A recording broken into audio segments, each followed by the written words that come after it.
As some of you might know, I'm Norwegian, and I'm also bilingual. Just a little FYI, I'm Norwegian, but I live and study in London, and when you go abroad or you live abroad, there's a lot of struggles that are gonna happen. My whole life happens in English because obviously I live in an English-speaking country, and even though there are some Norwegians there and I know some Norwegians, I never speak Norwegian because you want to include everyone. And if you start speaking a language that like 5 or 6 million people speak in the whole world, you're not going to include a lot of people. One thing that's super frustrating is when you're talking to someone and you hear that like what you're saying is wrong or what you're saying does not make sense like grammatically, or you're not really making sense. That's super frustrating. And let me just say, all the people that I've talked to have been really nice and no one really points it out, which is obviously a really polite thing to do, because I get so pissed when people try to correct me. I mean, just try to be nice about it. English is a freaking hard language to learn. It does not make sense, and how you pronounce words is just, it's just all random. So,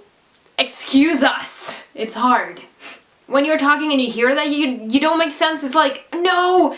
How can I correct this? How can I do this? Like, how can I say these things? And you just don't know.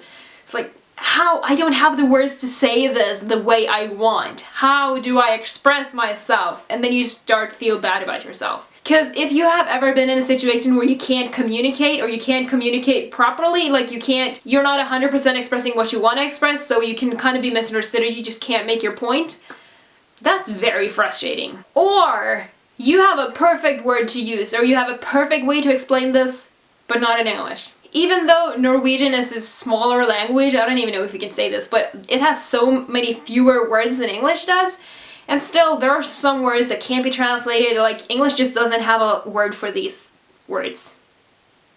There's no equivalent word in English, so you just can't express it the way you want. And sometimes your brain just gets so confused you speak Norwegian instead of English, and then you just expect people to understand, because obviously you understand it, so why wouldn't they?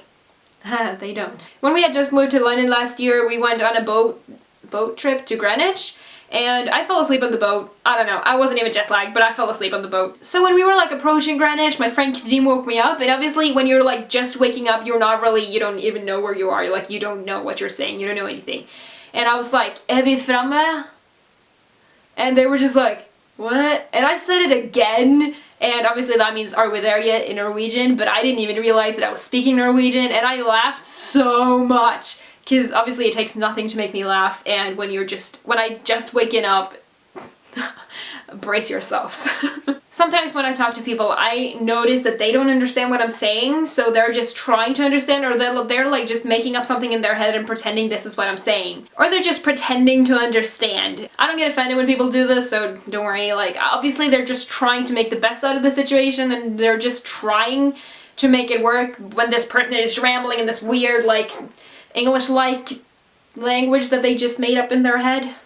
It must be hard for them too. But it just kind of hurts inside when you can tell that they don't understand and they don't know what you're talking about. So this is something that people do to be nice, and they're trying to like cut me some slack and be like, I understand it's hard to like speak another language and stuff, but I hate it when people say it's okay, you're Norwegian.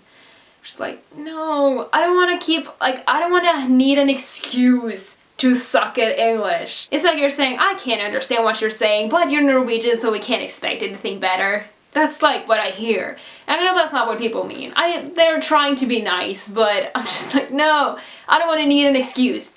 Instead, you can try to like encourage me or try to like tell me what I should say. I really appreciate it though when people are nice and compliment my English, because I mean, you go learn another language and then see how hard it is, and then you see how rewarding it is for someone to tell you that you're good at it. It just feels so good, and I can't thank people enough for like trying to encourage me and stuff like that. It's just so nice. Because after all, it's a whole new language. I feel like all my videos kind of turn into rants, and I'm sorry, I really don't mean to. I get so many questions about people like asking me if it's hard to study abroad and stuff. So I think I'm gonna make a video about that, because everyone's like, oh, it must be so hard to study in English. I mean, it's hard to study anyway. If you've ever lived abroad or studied abroad or been in a bilingual situation in general, I want to hear about it. Leave a comment down below if you want to share your experience. If you enjoyed the video, please give it a thumbs up. I love to see that you like my videos, and I think that's it. I'll see you next Sunday. Keep up the good vibes. Bye.